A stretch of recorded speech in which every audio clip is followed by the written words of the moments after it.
Okay, so here I am with Paul. We are in San Cristobal de las Casas in Mexico. Paul is from Israel and lived on a kibbutz. And so I wanted to ask him some questions about what his experience living on a kibbutz was like. And you'd like to introduce yourself, Paul? Sure. I was born on a kibbutz. I lived there until I was 15 years old. I left. I went to boarding school, and I've been living mostly abroad, outside of Israel ever since. I do go back to visit, and I did spend the last 2 years of the pandemic there. Okay, so I do want to ask you about that in just a minute. But first of all, do you want to tell me a bit about your parents and what led them to join the kibbutz, or were they born in the kibbutz as well? Yeah. So my dad's Australian. Okay. And my mom's American. Okay. And they both went there in the 1967 war. Okay. Right before the 1967 war, there was this huge call for Jews around the world to come and join and fight the war and etc. etc. Patriots, basically. And yeah, patriotism, and they're both children of Holocaust survivors. Okay. And so it's the motherland, or So all of your grandparents were Holocaust survivors on both sides? Yeah. Very interesting. Yeah. And they came there. My dad was like a hippie, kind of Australian hippie guy, and he just traveled the country and he found the kibbutz. It was up until recently, it still is actually. You have volunteer programs where people come and work on the kibbutz and experience the life and just live in the community. And so he did that, and joined the army, went to fight the war.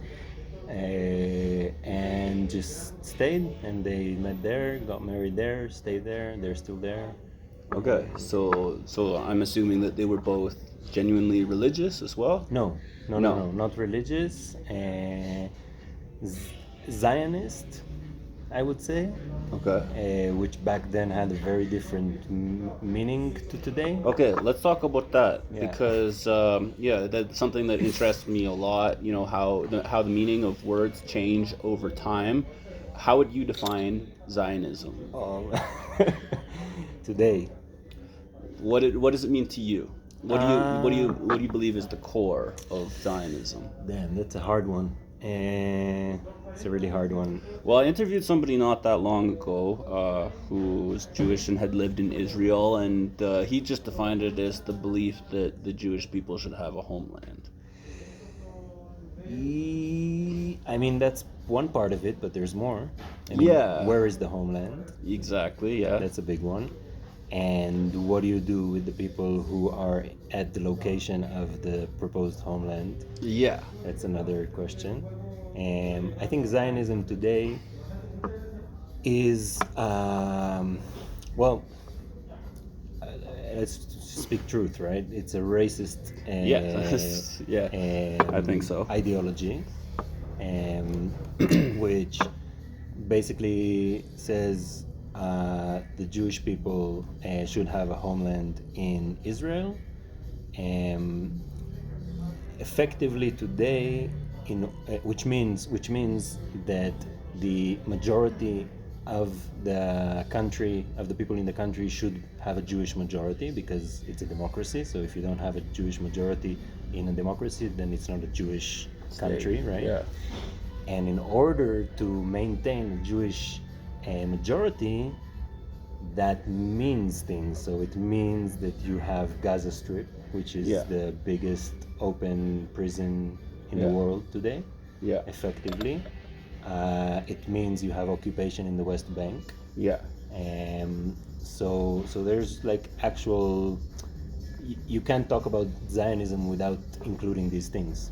Right. Yeah. Right. Yeah. I mean, it's certainly alarming as well how extreme certain elements of modern day Zionism are. You know, with targeting the Al-Aqsa Mosque and threatening to start, a extremely dangerous war with the entire Muslim world. So I don't know. That's certainly something that comes to mind when I think about Zionism. But I also understand that the people who came, who moved to Palestine in the 40s, or I don't know if it was sooner than that,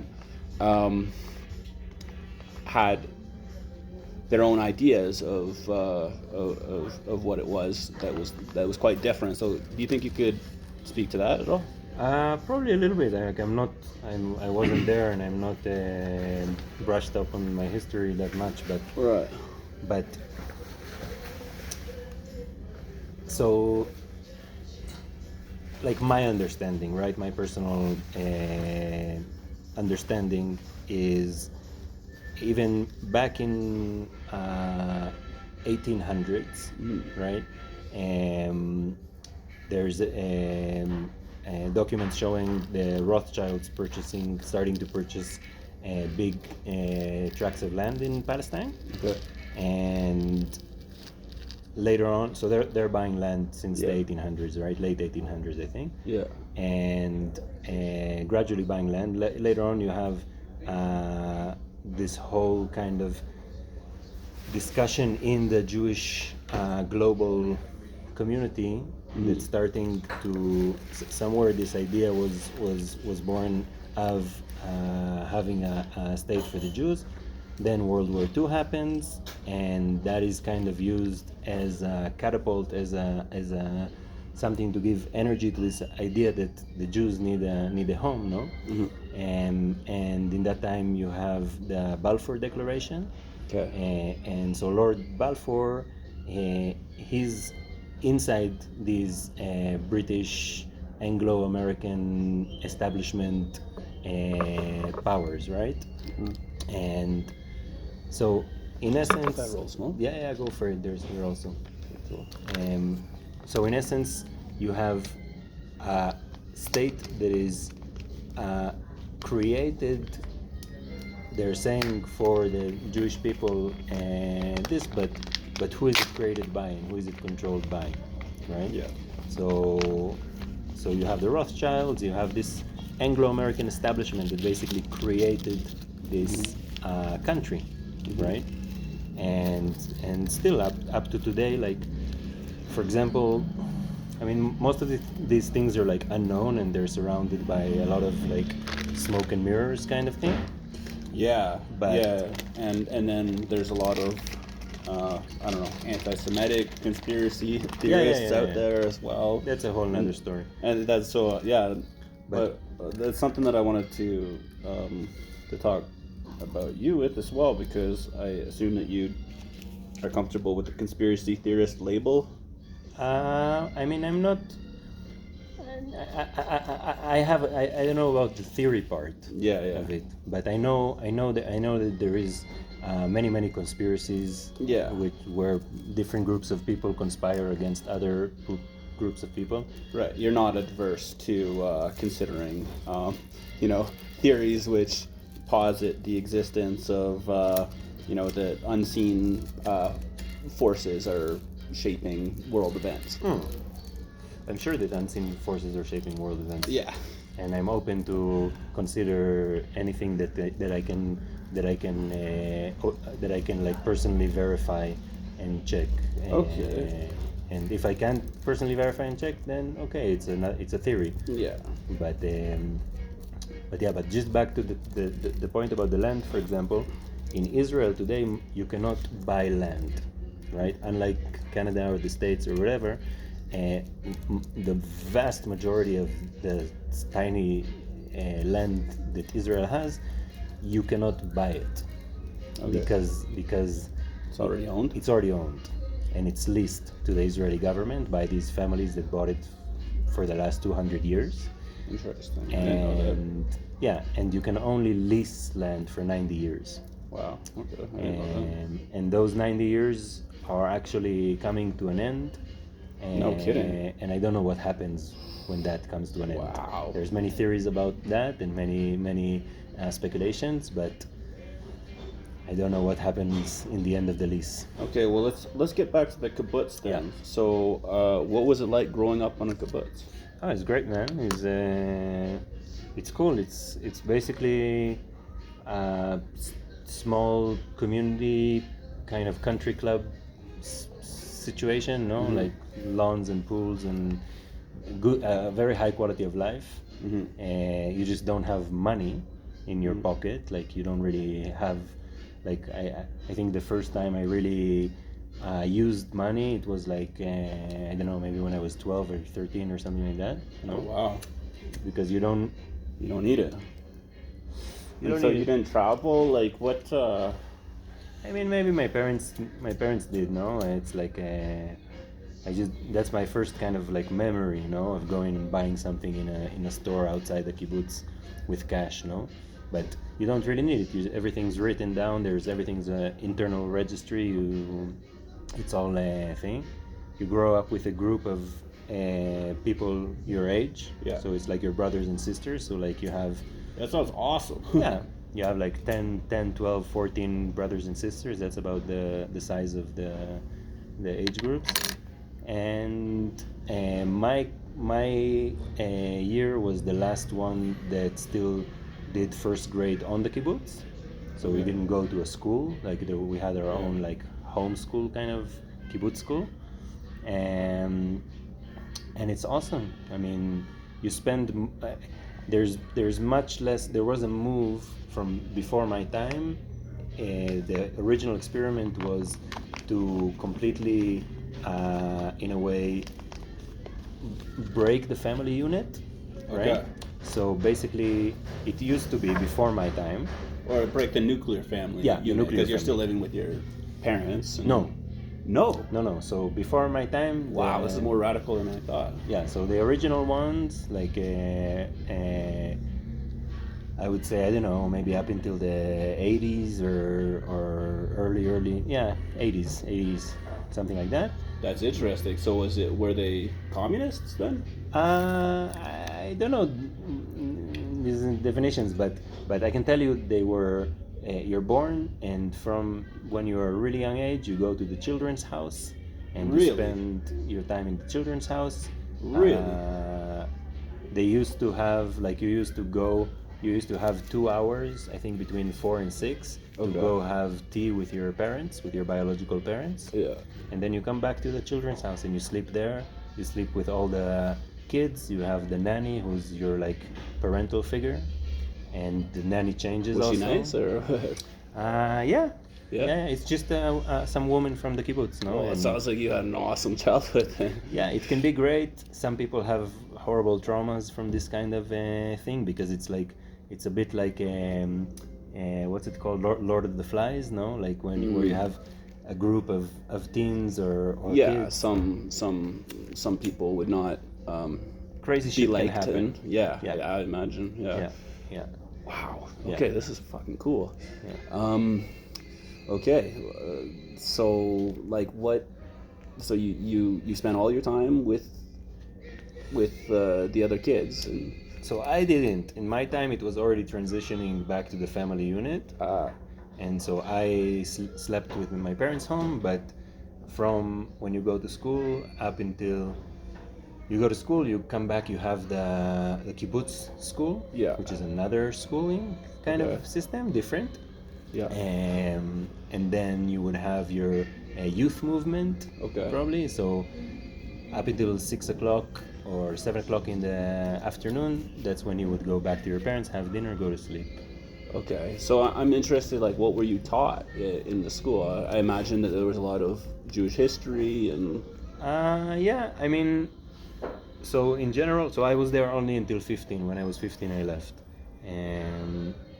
But up until then, I would say that it's pretty much the... So in schooling, when we talk about schooling systems, there is the actual like information, quote unquote, that is taught, and then there's how it's taught and how it changes you to become a non-thinking cog in the machine, basically, no? Right. Yeah, which is certainly how I see the model of education that exists throughout the Western world. Yeah. So are you saying that was your experience as well? That Yeah, you yeah, were, yeah. you, So school in Israel is the same methodology. If you're familiar with John Taylor Gatto and the underground Yeah. history of American yeah, education, the Prussian model. Prussian model, yeah. Yeah. So it's the same model. It's the same. Okay. It's exactly the same thing as probably you experienced in And school. so were you raised to be very nationalistic then? And I would say yes, but within the scope of back then it was considered left wing, Right. human rights, Yeah. kind of thing. But in my perspective today, It's morphed. Yeah. it's the same. It's a nationalistic, definitely, and also the idea of anti-Semitism and the idea of fear, the use of fear, and the kind of embedding of this like Us and them kind of thing. us and them, and there's only one country. You only have one country. This is you're only the home of the Jewish people, and Yeah. you know, outside they always try to kill us, and all our holidays are about how someone tried to kill the Jews and failed, so we celebrate. And it's like this thing is drilled, hammered in. That the world is against you. Yeah, yeah, Yeah. yeah. I wonder. Yeah. I wonder what effect that has on the way that people perceive others. You know. Because I don't know, I think that us and them, like as an anarchist, I consider nationalism, you know, one of the main forces working against humanity. But so this school was not particularly religious. Your No, kibbutz not is religious. secular. Yeah, all secular. There's very few religious kibbutzes. Most of them are secular. It's a secular. It came from a secular movement back in Poland and Russia, and like the original ideology of the original people that came and founded the kibbutz was a Jewish flavor of socialism. Yeah, Okay. secular socialism. Okay. And so you said that there was, you know, leftist ideology that is a leftist secular ideology that inspired this, which is left wing. When I hear that there was an attempt to deconstruct the family unit, then I of course think of the Communist Manifesto, which you know, advocates for that. So would people have considered themselves communists or Jewish socialists or? Yeah, I think we don't have a direct reference to like those ideologies. It's a kind of new animal. It's a kind of new thing. No, they would consider themselves a kibbutznik. A kibbutznik. Okay, so it's its own thing. It's its own ideology. Yeah, in a way, and it's changed a lot. Like, It's changed a lot. oh yeah, massively. And what influence does the Israeli state have on shaping and influencing this ideology? Can you rephrase that? Okay, so do you feel that the Israeli state deliberately crafts the ideology of the kibbutzniks? I don't think it's that black and white. It's a mix of both organic circumstances that were. So, for example, when these people first came, and so let's say, imagine. So my neighbor, he died, but he was one of the original guys. He came when he was like 17 years old from Poland, and he was like, yeah, we're gonna create a totally new society, but in essence, for example, you had, let's say, 10 people, right? And they were called a nucleus. It's called a garim, a nucleus. And this nucleus was sent by the I don't know who, the Jewish embassy or there was a bigger The organization. Congress, the Zionist Congress. or No, something, I wouldn't or- say the Zionist Congress, but it's like maybe, I don't know. There was a bigger organization. There was an that- international movement. Yeah, of, yeah, but it- Jews in different Yeah. European countries. Yeah, and they came and they were sent to certain points, right? So you're sent to the desert, literally desert, like Okay. literally, and there's Bedouins around you, Arab nomadic, kind of semi-nomadic, not anymore people, and you need to establish a settlement. So the first ones, there is an old Ottoman law from the Yeah. Ottoman Empire, the Turkish, where if you have like 4 walls and a ceiling or something, then it's a house and you can't Kick someone out. demolish it, right? Okay. So there is a very famous. This is how a big part of the Israel, the Jewish state, was formed, was by these quote unquote military operations where people go and build a house really quickly in the night, and then in the morning there's a house, right? So you can demolish it.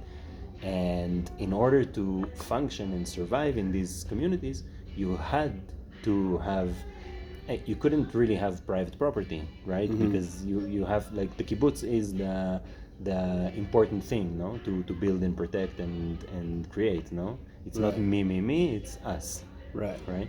So I think a lot of it came from like external ideology, but a lot of it also came from just the organic circumstances of the situation and your need for survival. And the only way really to survive back then, it was in a group, no? Okay, so was the relations with the people of Palestine kind of was there animosity basically from the beginning? I don't know much, but I know that there were a lot of strong relationships and a lot of relationships over the years. It wasn't all always animosity and No. Okay. exclusion, no. Okay. But at least in my personal experience from where I'm from, I could definitely say that throughout the years there's been a trend of exclusion and a trend of more exclusion, more animosity, more tension, more thing with the local, all the different local populations. And now I see there's some attempts again to try and start to bridge gaps, because there's a very, very extremely volatile situation where I live, specifically. Where exactly? What part of? So I live in the desert. Yeah.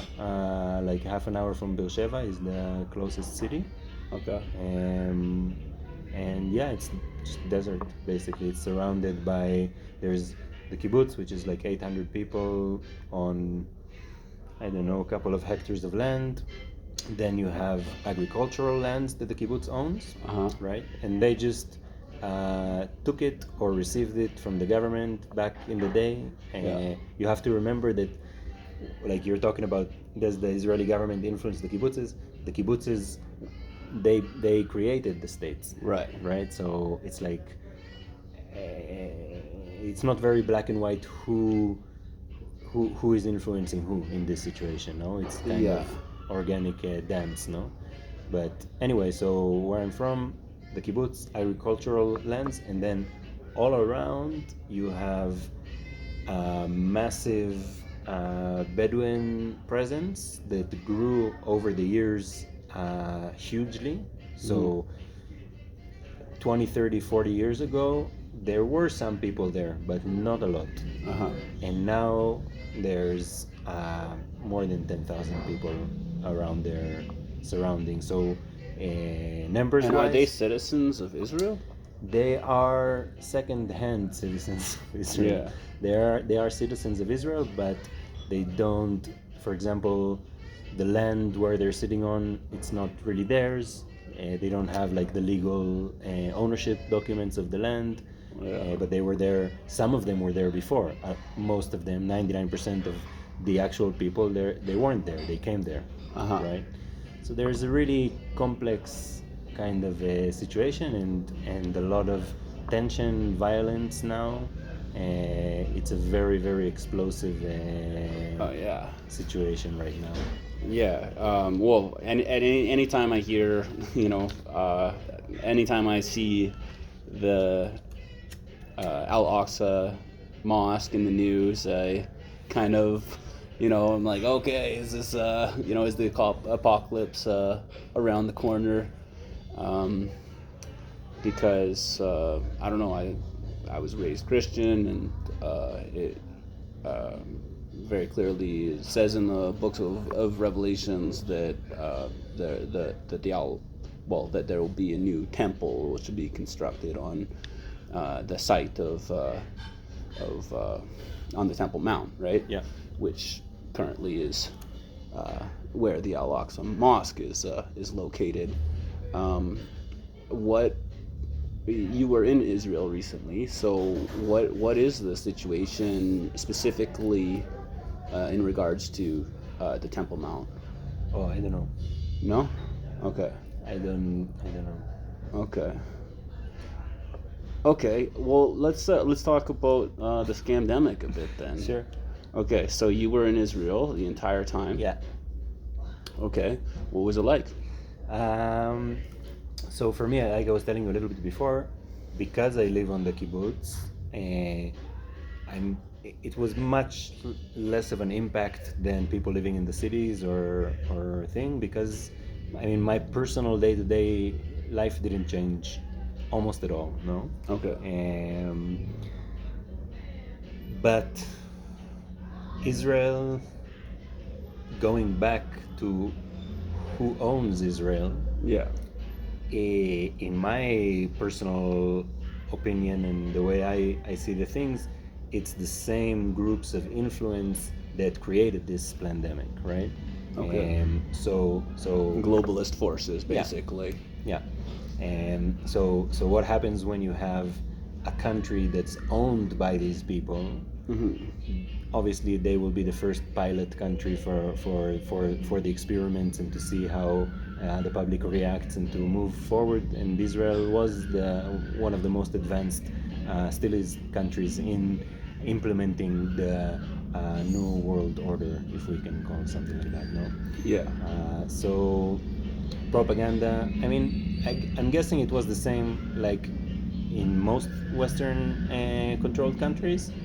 Maybe a little bit more extreme, and also we don't have the history and the continuity of the story of freedom, for example, as in Europe has, or the United States. Like we, in a way, we don't have a constitution. Okay. Right? We don't have. We don't have stories about our struggle for independence from a colonizer. We didn't struggle for independence from a colonizer. We when Israel's quote-unquote war of independence was against the Arabs around them, which were not their colonizers. Yeah. They were just the people there and the neighbors and the neighboring countries. And they received a lot of aid and help from the British, who just left armaments and bases and stuff, to kind of give us a little push in the right direction, no? And so anyway, we don't have this historical context of freedom in our blood, in our stories, in our culture, right? So in a way, Israel is very easy to manipulate. And well, of course, I mean, the men and women are required to be part of the army, right? Yeah, technically, yeah. And I mean, I imagine that part of that process is instilling the official ideology. I mean, that's typically how training soldiers works, right? Is you indoctrinate them. Yeah, it's usually the only way you get someone to go and shoot other people you never met. Yeah. You have to have something. Yeah. Yeah. So, would you say that the Israelis are more brainwashed on the whole than the average? I don't know, man. It's like many ways yes, many ways it's the same. Like we're the same tactics are being applied against our people as any other country that I visit. You know? The same mechanisms, the same things. Now it's a global thing. I don't think there's much difference in Israel, and yeah, I don't know, for like now there always was a nucleus of people in Israel that were from the get-go not gonna play this into this game, no? And it's growing now, and the most recent thing, even though now there's the war with the Ukraine and there is no COVID anymore and it's all like gone, right? It's like vanished, but right before that, which is like last week or 2 weeks ago or whatever, following the caravan in Canada, the Freedom Convoy in Canada. Yeah. So they had a Freedom Convoy in Israel, and suddenly, so it's complicated. Look, I left Israel. It's another, like, it's the same tangent, but just so you understand the mentality and members of people that are realizing or not realizing what's going on. I left Israel when there was a law proposed to the Knesset, to the House of Representatives, and this law is very, very similar. It's even called almost the same as the Nazi law. I don't know the name in English. Enabling Act? The Enabling Act, Yeah. Exactly. So we had a law that is in essence the same as the Enabling Act. Basically what it does, it would put into the constitution that Israel doesn't have, is a group of laws that are supposed to be the constitution one day, but that's what we have. But it's gonna put, but they're above the normal laws, right? They're higher. Yeah. So it's gonna put into these laws the idea of the government can declare a state of emergency for a long time, for a year or more. It used to be 3 or 6 months, and in essence there is a group of up to 60 people, which includes the prime minister and all the powerful people, and this group can make laws instantly without the House of Representatives, and this group will create another group to govern that group, to like not govern but like to as a watchdog. Yeah, so they're basically creating the legal framework for military dictatorship, more Absolutely. or less. 100%. I don't know about the military. Dictatorship.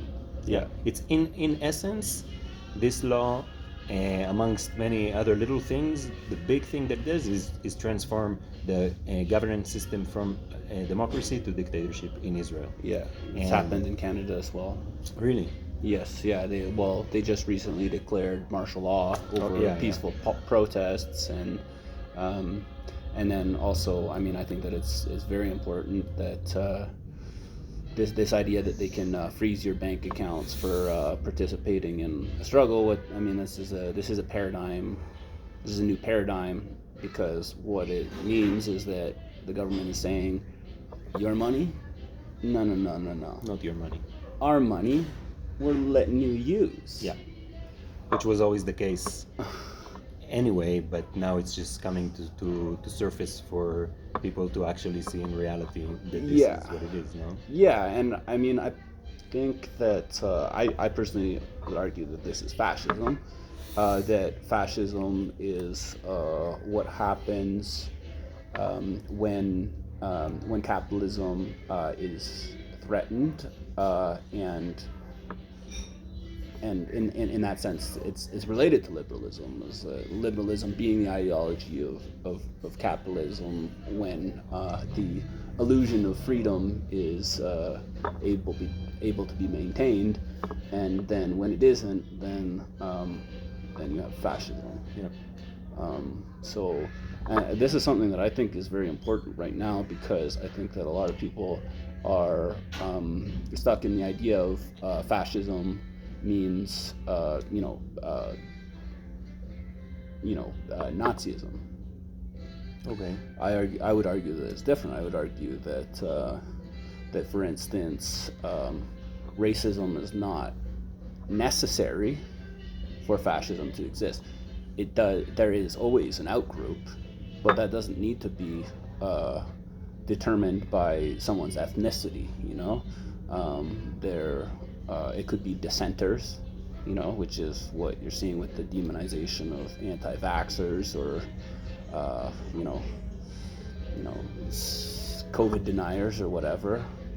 But I think that when you have the merger of corporate and state power, which is what we're seeing, that could be described as fascism. Yeah, I think it's a fair definition. I think even Mussolini defined as when corporations and the government come together to control, and the key word you're hearing everywhere now is public-private partnership. This Exactly. is the public-private partnership. This is the public-private partnership. The World Health Yeah. Organization, the World this organization. We're on the same page, 100% about that. Yeah. So, would you say that people in Israel would you say that the tide is turning? That Okay, so I was gonna give you an example about this law, and which Yes. will let you know. So when that law was proposed, it was proposed it was passed. It was like put into pass really, really quickly, really rapidly under the table where nobody can see that it's happening, and they pushed it in. It came on my radar. I messaged anyone that I knew about it and told them, guys, this is what's going on, because we are in so-called democracy, and we are going. This law will in effect change everything, but we still have in the old seeming democracy the means to object to this law, right? The legal means as citizens of a democracy to object to this law. There's rules and laws about how you do that. So I got a group of people and basically followed the procedure of how one would object. Basically, legally, if you're a citizen, you can file an objection in the certain time period that they give you, and if you filed an objection, you have the right for 15 minutes to speak in front of the committee of the House, thing. And I was like, dude, if we get 100 people, or if we get 1,000 people, that's 15,000 minutes. Right. This will filibuster. This will start. Nice. Let's put some sticks in their wheels. And I did everything that I could. I did the thing. I showed up at the house, at the Knesset, on the day of the thing that I was supposed to, and they wouldn't let any of us in because we don't have the COVID vaccine or the test. Right. Even though, so they played that trick. And the whole thing was a charade. We had the demonstration. To your answer your question, this demonstration had about 250 to 350 people, right? Yeah, that's not a lot in a Nothing. country where, Nothing, right? So it was this small, maybe 100 people on the fence of the Knesset shouting and yelling at the walls of the building, this kind of normal demonstration stuff. And they said it had an effect because they didn't come to a conclusion that day, and they postponed it for a week or two. Anyway, I left at that point because I was like, this is going down. There's no resistance, and it's going to be easy. And once this happens, they have the legal power and authority to do whatever they want. Yeah. I left Canada for similar reasons. So are you in exile now? Or are you planning to? Yeah. I would say that. But here's the thing. Recently, so this was back in December, right? Yeah. Recently, so a couple of months later, after the laws passed, people start to realize what is this law. This freedom convoy happens in Canada. There's 60,000 plus people convoy going to the Knesset, to the House of Representatives, and suddenly there was a demonstration for a couple of days in front of the Knesset in the same place that I was back 3 months earlier. Yeah. But this time with like tens of thousands of people, right? And they put down the tents and they're like, we're never leaving until this law is reverted or whatever. And yeah, they just came in one night with cops and beat them up and threw everything out and cleaned it up in like 2-3 hours. Everything was gone. And So it's the same story in Canada, really. Yeah. Yeah. pretty much the same. And they're saying, we'll be back, but I think they're missing the point. Like they're you cannot fight the darkness. Now we have a very famous saying in Hebrew. If there's one thing that's worth saying from this philosopher, Jewish philosopher, and it's long, but the point is, he says, instead of fighting the darkness, we must increase the light. Yeah. And that's my philosophy. I don't believe that screaming at buildings or using violence or any of that. I think it's counterproductive. I don't think it'll do anything good. And I think the only, even historically, like you look at the Soviet Union and stuff like this about parallel societies. Yes. That's the solution. Like Yeah. build an alternative. Yeah, Just yeah, exit. the parallel polis and the counter economy, and are you an agorist then? Yeah. Yeah. Okay, Yeah. cool. Absolutely. Yeah, this is a new idea to me, but it's something that I certainly believe that the answer to the society around the dominant society being oppressive and exploitative and insane is to create parallel societies and to have our own means of generating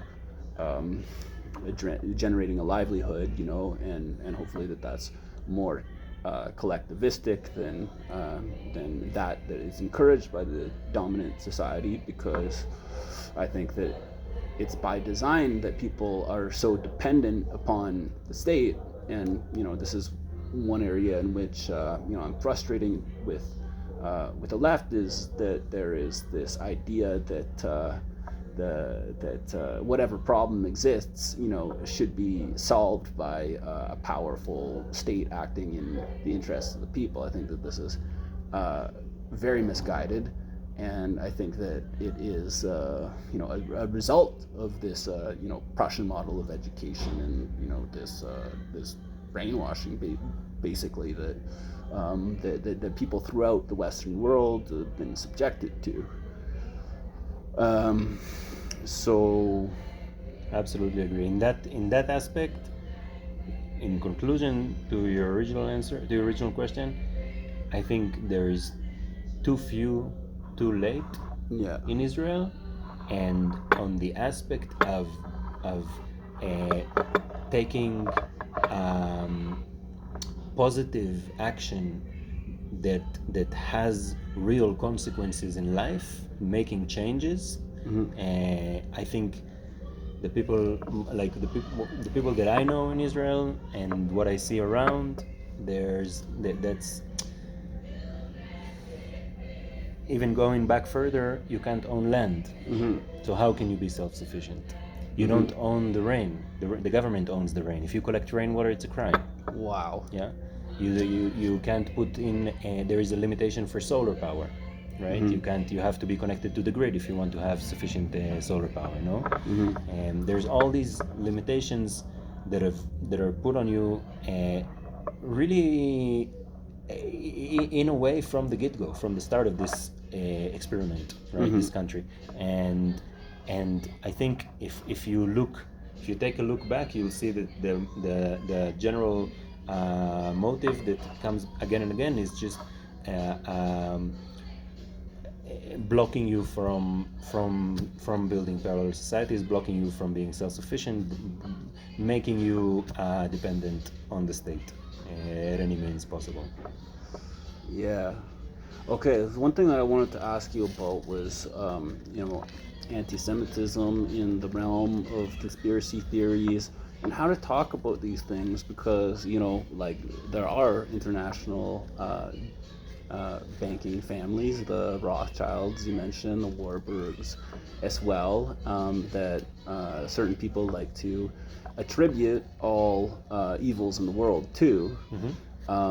So I think that it is important that we talk about the existence of these Jewish globalists, but again, they're not all the globalists are Jewish, and not all the globalists are Jewish, and not all the Jews are globalists. yeah, exactly. Right? And then I think that a lot of the people of Israel, such as yourself, are also oppressed by these power structures. So what thoughts could you offer to this question? So I think that if you take a step back and look at the general strategy of this power, that this power, these ideologies, they go back a long time.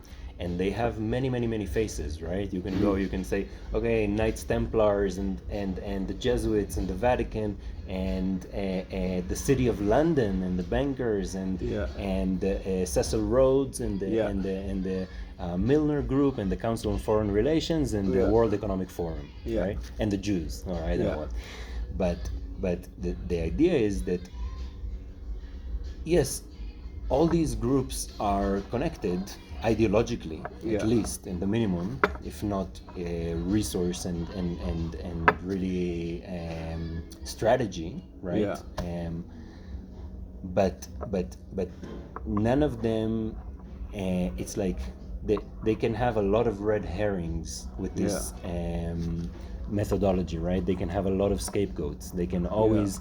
They can always, say like, oh yeah, it was, that guy, toss him off the ship. Oh, it was, Epstein. He was like the thing, let's suicide him, and there's no problem, no kids, no customers, no nothing. It's just one guy who's raped children, whatever. I don't know, Yeah.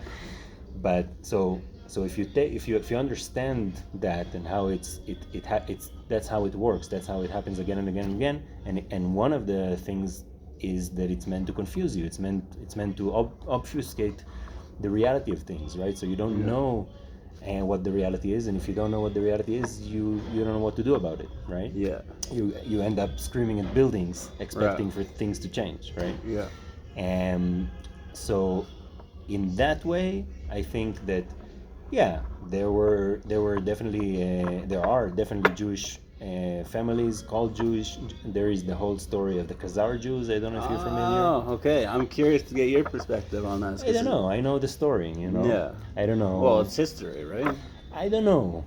I haven't been able to verify it and stick it in my brain model to say, okay, this is absolute, this is how it went down, I don't know. For me, it's still a story, Right. But if that story is correct, then there's these fake Jews that are using Judaism, and there are many other stories / histories that where a secret society, for example, you have I forget the name, I'll get it in a second. The Sabbatean Frankists? Yeah, exactly. Yeah, okay. Exactly. So you have them infiltrating the Duma, the Turkish Muslim high leadership. Yeah. You have them infiltrating Vatican. You have same with Jesuits, And so I think you know more about this than I do. You have to send me some links. I don't know. I just know the stories, but at the end of the day, the label that they proclaim themselves, right? Mm-hmm. We are the Jews, or we are the Vatican, or we are this. It's not. They're just using this vehicle, or this organization, or this structure, or this label, to forward their agenda in the world. Well, that's the thing, is that these evil psychopaths who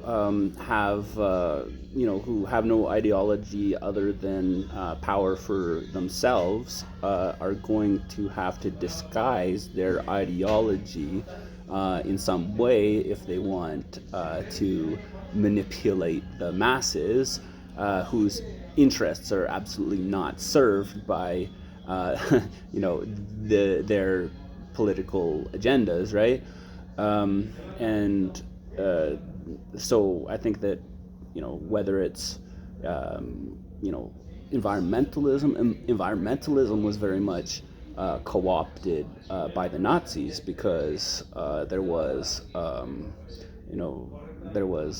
basically a movement in Germany, which was like German Romanticism. It was like some back to land, like hippie stuff, and then it ended up being co-opted into justification for this industrial war machine with creating atomic Superman and all this crazy stuff, which I think we're seeing a resurgence of, like the eugenics of transhumanism. I think that transhumanism is eugenics rebranded, really. Yeah.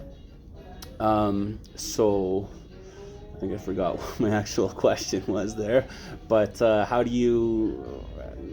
So you feel that Judaism is a front that is used by certain globalists who are more interested in power than they are in the welfare of the Jewish people. I think for sure. So. Let's put it this way: the more you dig, the more you find out, the more you figure out you don't know what's going on. Mm-hmm. Right? Agreed. In many ways. So if you dig into the whole Jewish thing, you can find like crazy stories going back to Judaism is just a Sabbatean older religion, right? To worship the one with the rings, Saturn, Lord of the Rings, right? Yeah. So that's a whole other crazy avenue. But in this limited thing, I think that two things. One, there is this red herring Judaism that has truths in it. No, there were psychopaths who were Jews, for sure. But blaming the Jews for the problems of the world is exactly what they want. No, it's counterproductive for us as people who are who want to like liberate ourselves from the hold of these psychopaths. It's not gonna help us. No, agreed. It's gonna send us in the wrong way. It's a red herring. Yeah. That's one thing. The other thing, maybe I even forgot. Okay, well, let me ask you about. Do you think that what's going on right now? Do you think there's continuity to the Nazi Reich? Oh yeah, there's an ominous continuity. Because that's what I think. I think that the vice prime minister of Canada is comes from a family of Nazis. Her grandfather was a Nazi propagandist in Poland, and she's also on the board of trustees at the World Economic Forum, which is headed by Klaus Schwab, who is the son of a Nazi industrialist, right? Yeah. And then you have NATO has been arming armed Nazis after the Second World War in order to because they were anti-communists, right? And so what I am seeing is a resurgence of Nazi ideology. Some of the things, transhumanism, this rebranding of eugenics, this obsession with genetics as well. Like they're collecting everybody's genetic data. This is something that's certainly concerning to me. Yeah. So do you think that there is unity amongst the globalists, or do you think that there are different factions, and that those that seem to be the continuation of the Nazi ideology are going to go to war against the Jewish globalists? So I think I'll preface this with I don't know. Yeah, I don't know. So at the end of the day, like there's most of it is unknown to me. The Nazi thing is really, really interesting in many aspects. Let's put it this way. I know that there is unity, right? Yeah. But I also know that there is these seemingly non-unity, So separatists. when you say unity, you're talking about unity amongst the globalists. Yeah. Okay. And in my experience, short experience of how the world actually works, whenever you have what seems to be a unity, and then you have what seems to be a lower tier in the pyramid of power, two sides fighting each other, it's usually a divide and conquer kind of puppet psyop. That's how they had control for so many years, right? Is by Pitching people against each other, Yeah. and if people think that their enemy is something other than what their enemy actually is, then Exactly. They're able to. Yeah, one of the experiments that always comes to mind is the two rats in a cage where they were shocked from the bottom, and because they don't know where the shock is coming from, they turn against each other, and basically one rat blames the other rat, like, you're the reason for my horrible life, and they fight and kill each other instead of figuring out the real source of their misery, right? And so that always comes to mind. The Nazi thing, super interesting on its own and super interesting in context to Israel and what's going on. So here's what I think about the Nazi thing. Without going deep into like the history of Nazism and where that whole thing came from, because I don't think the Nazis invented Nazism. It's a continuation of other things that came before them, spiritual and ideological, right? And the With people, the Thule Society and that kind of thing. Or? this I'm not even gonna go there because Okay. I don't know enough. Yeah. It's not my thing. But even later on, the people who funded the Nazis, right? Americans, are you referring to? Americans and bankers, the big bankers, who funded both sides of the war, Yeah. right? And there's a lot of good books. I forget the name of the Wall Street and the Bolshevik Revolution. And there's a researcher, very famous, wrote a few good books about that. And you see all the eugenicists in the United Kingdom and in the United States, that gave ideas and took ideas and shared with the Nazis and had collaborations. There is a lot of ideologists, the people who wrote the philosophies of things, people like what we're familiar with, for example, the Huxleys. Yeah. And you have Eldis, who's Brave New World and all of that programs, and then you have Julian, his brother, the head of UNESCO and the head of the Eugenics Society, right, at the same time. Anyway, so this Nazi thing, I don't think it ever died. I don't think they lost the war in many ways. No, they're still around. Later on, you have Operation Paperclip and bringing Nazis into the States, putting them in positions of power in the space agency, and von Braun, whatever his face is, and so, but there is a continuity of Anglo-American intelligence, let's call it MI6, MI5, CIA, and Nazis. These people are of the same ideology, they are of the same group in many ways, and they work together, and there's even stories about Israel Mossad agents bringing in Nazis to work with them, and there's a lot of stories, but so this thing never really died. I do think that in the Israeli context, so in Israel we're taught, this is a really, really powerful thing that I never understood completely, but massive part of the brainwash is that the Holocaust is used, being put on a pedestal as a unique event in world history. And we are the victims. As Jews, we are victims. That's it. And we have to be fearful. We can never question that narrative, right? Mm-hmm. So in Israel, for example, up until recently, for all my life that I remember, if you ever compared something to the Holocaust, seriously, Yeah. said, hey, this is the same like what happened in before the Holocaust, or in 1930 or 1933 or whatever, Yeah. people would be like brain closed. No, you Yeah. cannot talk, you're not allowed, you can't do that, you can't say that. People get super emotional, like my family, my dad, like, you know, it's like impossible to look at it, really. Uh-huh. So it's funny because there's this huge contradiction where we're Yeah. taught we'll never forget and never forgive. No, Yeah. this is the slogan: never forget, never forgive. Uh-huh.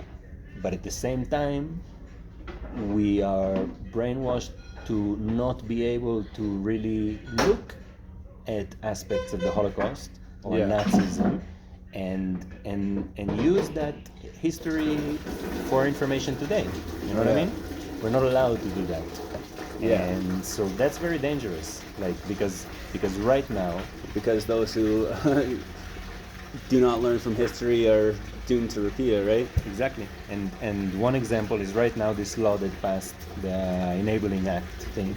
It's Yeah. even called with the same, very very similar name. No, חוק ההסמכה, חוק הסמכויות. It's the same thing, no? Yeah.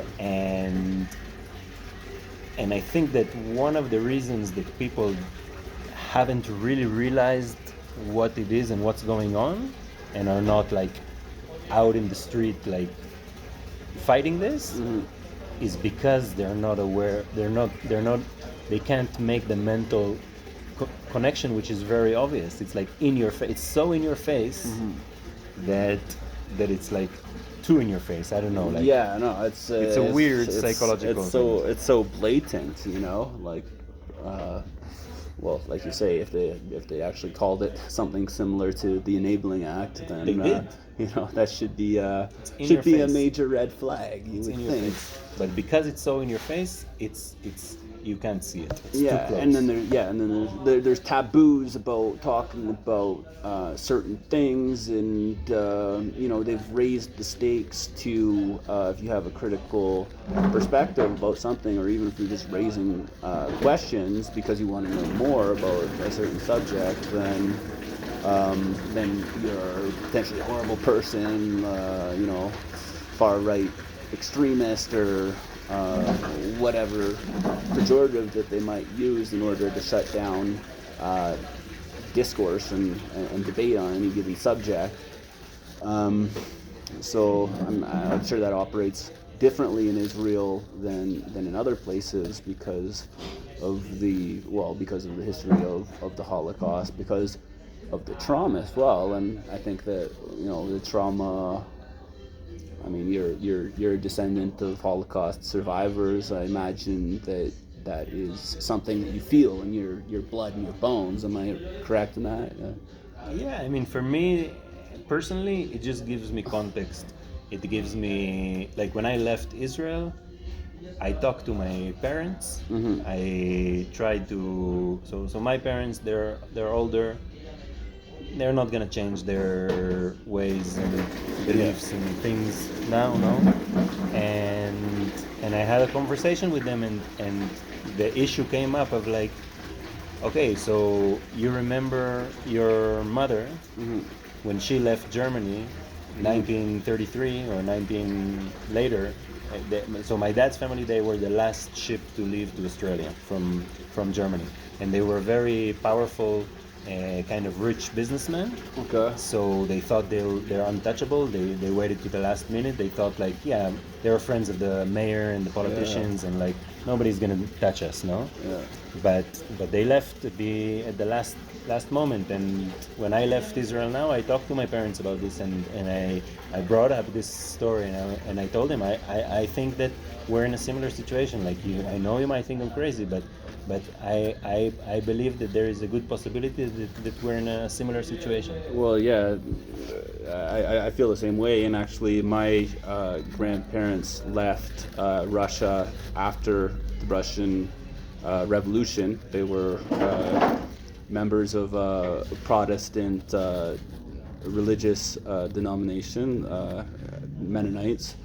and they left for political reasons. And this is part of what has informed my decision to leave Canada, because the Mennonites who remained in Russia were exterminated, conscripted, sent to gulags, or simply killed.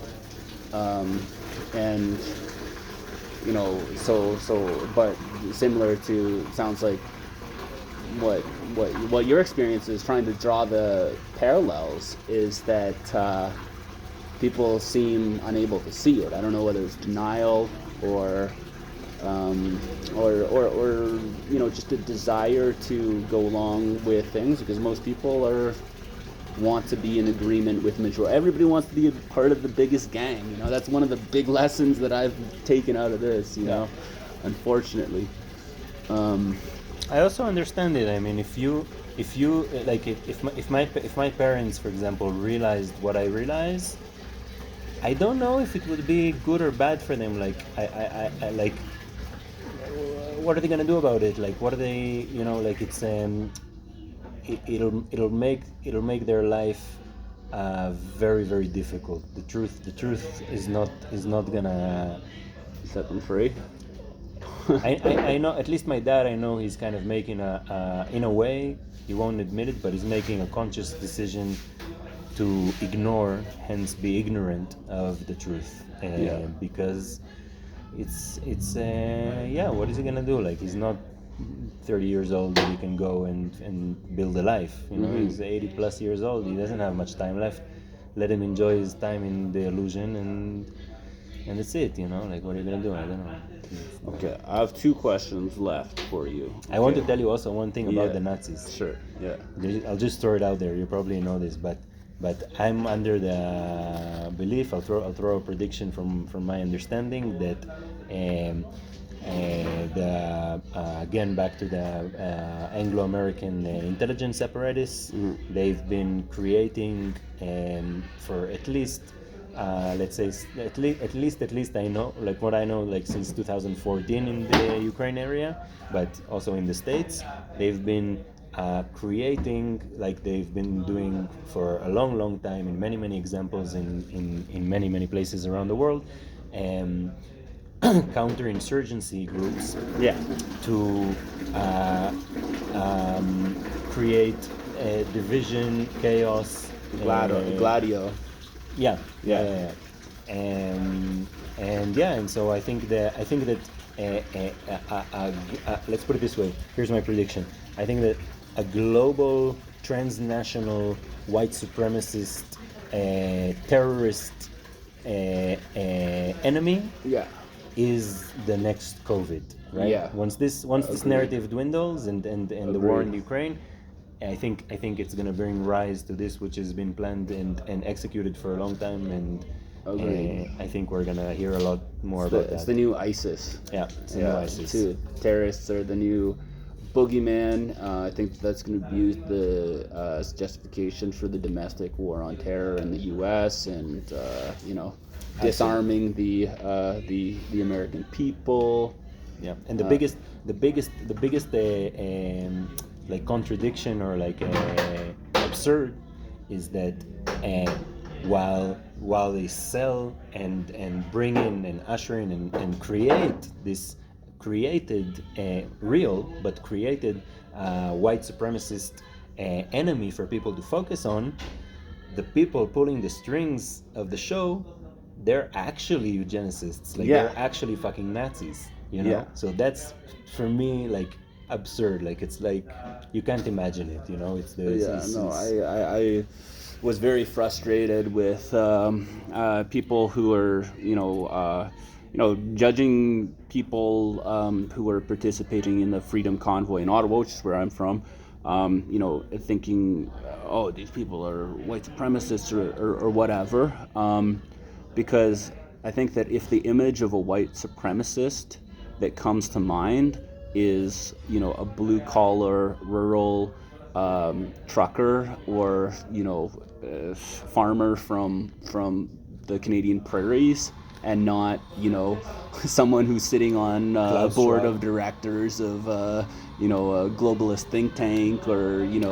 members of European royal families, or, or the Vatican, or whatever, then people are completely missing the point, or just so off base. But I think that they are able to manipulate the boogeyman very well, and this is something that they have centuries of experience doing. And I don't know. I think it's interesting to talk with you about this, because you seem to be saying that there's collusion between European eugenicists and Zionist. 100%. Zionist eugenicists? Are they 100%. eugenicists too? 100%. 100%. Yeah. We have loads of Jewish Israeli Nazis with Jewish names, Jewish families living in Israel. Yeah. And you call them Nazis? They are Nazis by ideology, Nazis by, yeah. Okay. Well, I mean, I think a lot of people think of one of the defining characteristics of Nazism as the desire to exterminate the Jewish people. I don't think it's necessarily the Jewish people. Like, okay, here we go into stories that, again, I don't know, but one of the stories that we kind of mentioned with the Khazar Jews was, one of the stories that I know of is that the idea was to exterminate the real Jews. So Right. we're left with only the fake, quote unquote, Khazar Jews, and then they're the Jews. I don't know, whatever. It's a story, no? Yeah. But I don't think. I think the Jews were one boogeyman, or one thing that the Nazis, historical Nazis of Germany of the 30s, could point their finger at as them the source of the problem, right? No, it's enough that they're different. If you're looking for a scapegoat, the main important thing is that they are, different. Whether that's for ideological reasons. I mean, ethnicity is an easy one to go with always, and But I don't think that's a defining, for me at least, I don't think that's a defining thing of Nazism. I think if you want a defining thing of this kind of like ideological movement, then for me it comes to for example, separating societies and having like in South Africa, what is called apartheid, no? Which Israel is a great example of apartheid, right? Yeah. Israel and South Africa, great examples, right? They're doing the same thing. Do you know that the South Africans actually came to Canada to study the reserve system in order to create their system of apartheid? Yeah, Canada isn't part, like, the history of apartheid in Canada is heinous, and most people don't know about it, especially outside of Canada. It doesn't surprise me, just knowing the groups that control Canada, that own Canada, and they come from the same lineage. No, it's the same lineage. You're referring to the royal family of the Anglo-American, Cecil Rhodes. I mean, for me, a lot goes back to Cecil Rhodes. And that society is called many Milner's Kindergarten, Round Table, Chatham House, Council on Foreign Relations. Cecil Rhodes was worked with the Rothschilds, no? Yeah. So they were his main funders. Okay. Yeah, but he was a British imperialist. His ideas were how do we create a way in which we can maintain and increase British colonialism in a new era after the decline of the British Empire, and they were, states were getting independent, India and different colonies, and he basically created this secret society in his will, the last will and testament of Cecil Rhodes. That's the document, where he put all his money and resources into creating this secret society that will maintain the dominance of the English speaker in the global sphere of control. No. Yeah. And it's a secret society, so there's many names and many groups, and there's an inner circle, an outer circle, and more outer circle, and but this is the lineage, no? And it's So do you think that the Rothschilds are at the like absolute top of No. all of that? No. no. Okay. You think that there's higher powers or more powerful Yeah, people? yeah.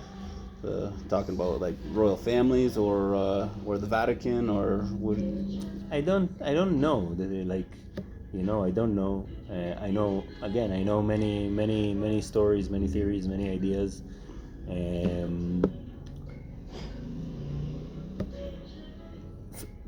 To me, like, it's really interesting to figure out, yeah. but I don't think that it will completely change the productive action because at the end of the day, Yeah. you have to like sit down and say, okay, this is the reality that I've managed to paint. This is the map that I've managed to paint and like verify that this is the reality. I want to get from point A to point B. Exactly. Yeah. How do I do that? Yeah. And knowing whether, it's the Vatican or the Queen or an ancient Saturnalia cult or aliens, lizards and whatever. Yeah. Maybe. Or it's all the Matrix. Who knows? Maybe. I don't know. But- Maybe it's all a simulation. I don't know. But it doesn't matter. That information is not really relevant for me to reach from point A to point B. Yeah, exactly. I think that we're agreed that the goal is, mass non-compliance is the only way to stop the flow of tyranny, and but we don't have control over what the masses are going to do, really. So what we can do is, sovereign individuals who want to be free is to create places where freedom is respected and where we're able to have relations that are based on reciprocity and are voluntary and non-exploitative, I think that the people who are a part of such communities are going to be more capable of exerting influence when this whole kind of thing starts to come apart at the seams. Because I just don't think it's practical for a small number of people to exert totalitarian control over the entire earth, Right. So here's the thing.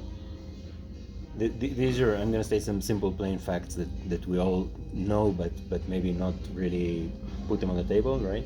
Like, this system of historical rape, pillage, slavery by small groups of psychopaths over what they want to be the entire population and resources and everything that exists on the earth,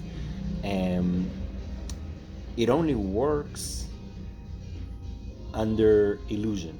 It only works under false, like, you have to invest loads and loads of resources into shaping the minds of men to live in this false reality, and to do this to themselves, right? So nobody's doing anything to me right now, except for if I go to a store and the store owner, he's not a elitist globalist banker Rothschild whatever, he's just a guy at the store trying to live his life just like me, and he tells me I need to put a mask on because he's scared of losing his job, because he's scared of this, scared of that, because of fear.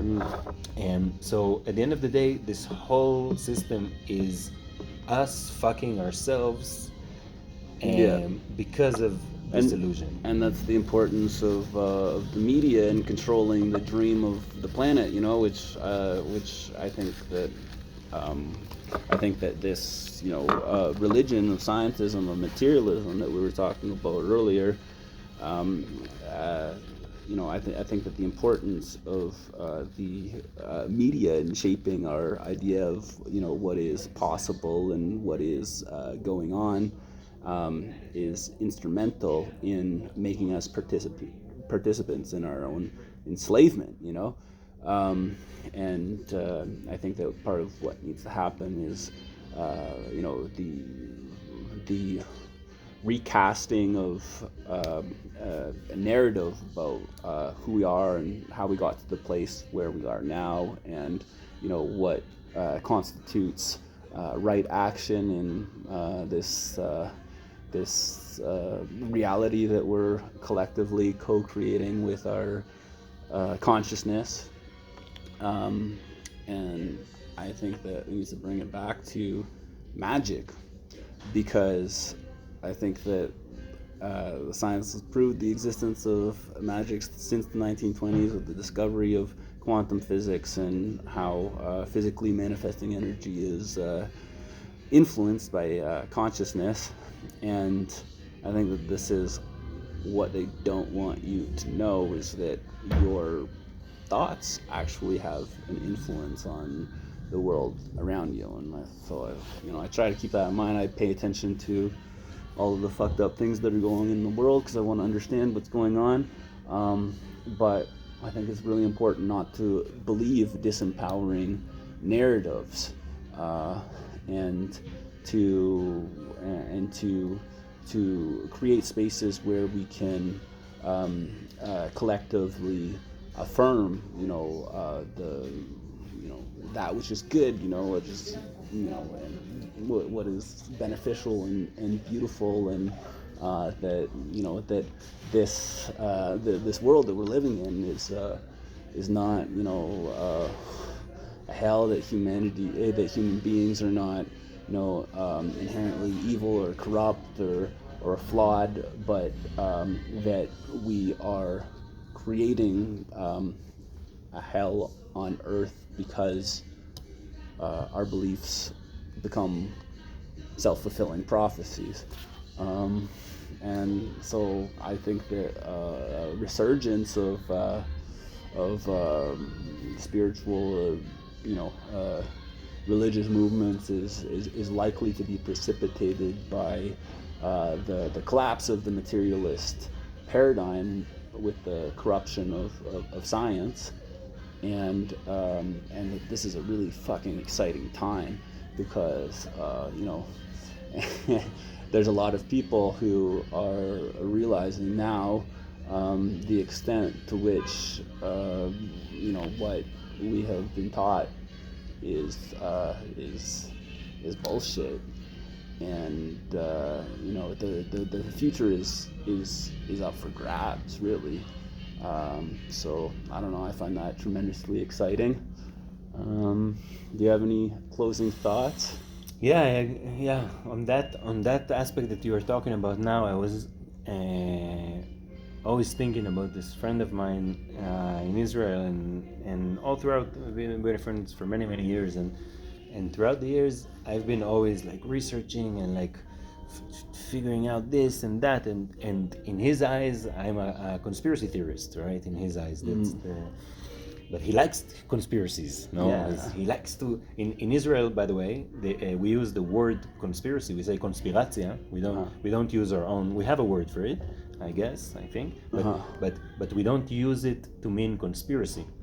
We use it to mean conspiracy theory, which is this term that's pejorative, right? It's used to shut down discourse. Exactly. So in Israel, when people will tell you that that's a conspiracy, they mean that's a conspiracy theory. It's wrong thing. Bullshit. You're not allowed to think that. Exactly, wrong thing. But anyway, this friend of mine, so I'm always like giving him this kind of information, and in a way, he does festivals. He organizes festivals, and he has a whole. He created over the last decade a whole movement of people that are doing amazing, beautiful things. It's a community. It's a huge thing. And I went to one of his festivals not too long ago, and he invited me, and I went there, and it was a festival about dreams. And in my mind, I'm kind of a little bit like angry with him that he has this huge influence, right? He runs this weird community thing, no, where he can reach a lot of people, no, and he's not into the hardcore like truth movement like I am. And he goes with the flow. He wanted to go to Colombia and they needed a vaccine. He did a vaccine, no problem. Like he's like, whatever. But in this event, there were all different things about dreams. And then there was one workshop where this beautiful woman from Portugal came in, and she basically there were like, I'd say 200 plus people sitting in this area. And she basically got everyone to dream, and the whole process of getting into this space and creating this vivid dream of your utopia, of your the best reality that you can imagine, right? And then she got people to start sharing their dream, and then we started forming this collective dream for this group of 200 people that includes little bits and pieces and correlations, because we all have the same dream more or less if you get to the roots of it, no? And at the end of this thing, she created this collective dream which we kind of blasted out into the world from that center, and that experience kind of changed me in a way. It changed many things, no, and coming in feeling very lonely and secluded, and nobody can see this, and the only, like, everybody's crazy, everybody's like brainwashed sheep, and to coming in and seeing like, at the end of the day, we are part of the same. We want the same, and we are powerful. We are immensely powerful, together. 100%. And so what I came out from that experience in relation to what you were talking about, and that I'm still confused and I don't know the actual truth of the matter, is me focusing on finding out the truth, actually feeding the negativity and making me believe narratives that are not helpful to what I want to achieve and where I want to go, is the way to fight it, only by kind of like changing yourself and your mind and your thing. I don't think it ends there. I think it starts there. But it's but like, is it enough, for example, to just sit and meditate all day and everything will be well? I don't think so. But not the worst thing you could do. Yeah, I still don't know today whether my path, like, I can tell you this, the path that he is taking, for example, in this kind of like a superficial black and white comparison is like, he has achieved much more good in the world by just going with the flow and swimming and kind of like focusing on the light, creating more light, and not focusing on the darkness at all. He doesn't want to know about the darkness. He doesn't care about the darkness. There is no darkness in the world that he lives. It's a weird kind of thing, but it's a dilemma, because that's also on a tangent that we won't go into, but it's the path of like the New Age movement and solipsism, and like Aldous Huxley comes into there also. But like